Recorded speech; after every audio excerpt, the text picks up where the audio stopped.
Grace and the peace of God the Father and our Lord Jesus Christ be with each and every one of you. As we come again, we are in the book of the 3rd John, the epistle, and we are in verse 10, where John continues expressing his displeasure of Diotrephes' actions, saying, "Wherefore, if I come, I will remember his deeds which he doeth," showing to us that these such acts are and should be taken notice of even today, and not just the acts, but they who uphold such actions, as they speak and act contrary to all doctrine. He says he will remember his deeds. Place on record, if you want to put it in that way. Now, this doesn't mean that you are unforgiving or malicious in thought or actions towards anyone. It means to be aware of men and persons of this sort in the church as they pollute the church and the faith.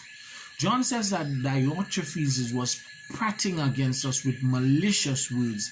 This also helps us to identify the Diotrephes amongst us today by the way they speak in their giving and other support to the church. They are malicious talkers of foolishness concerning, in this very case, this matter, support towards the men of the church.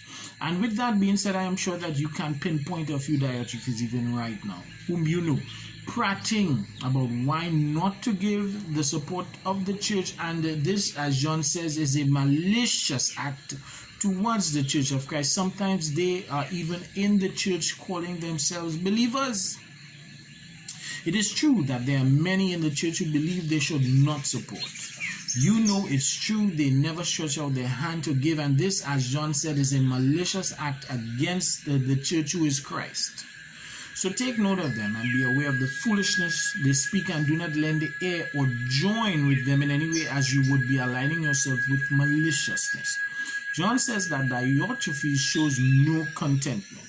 He is never pleased, as he says, and not content therewith.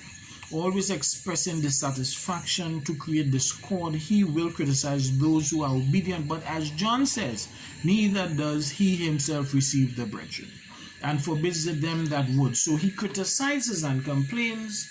And neither helps or do anything. He doesn't do anything. Now, what John ends this verse with needs a little careful thought. In receiving, as he says, that Diotrephes casteth them out of the church. Does this mean also that Diotrephes is a man who holds office in the church, as he must have some sort of authority to cast out, as John says, members of the church? Remembering also, John stated that he did write unto him in verses 9. So, if he is an elder of the church, why is he doing the things that he is doing? Now, what John ends this verse with, it also lends thought to this fact that the church was in a position to support the men of God, the disciples of Christ, but he had refused to do so, as he received them not, Diotrephes. So in conclusion, it is not that the church was not in a position to give support to the brethren. It was that it was one man's decision not to do so, for whatever wicked reason he may have had, of which John calls malicious. As I remind you, Diotrephes made that decision, and John knew it. Remember, I told you that he would have gotten reports of various ministries and ministering unto the church. There are still men who act in the same manner as Diotrephes today.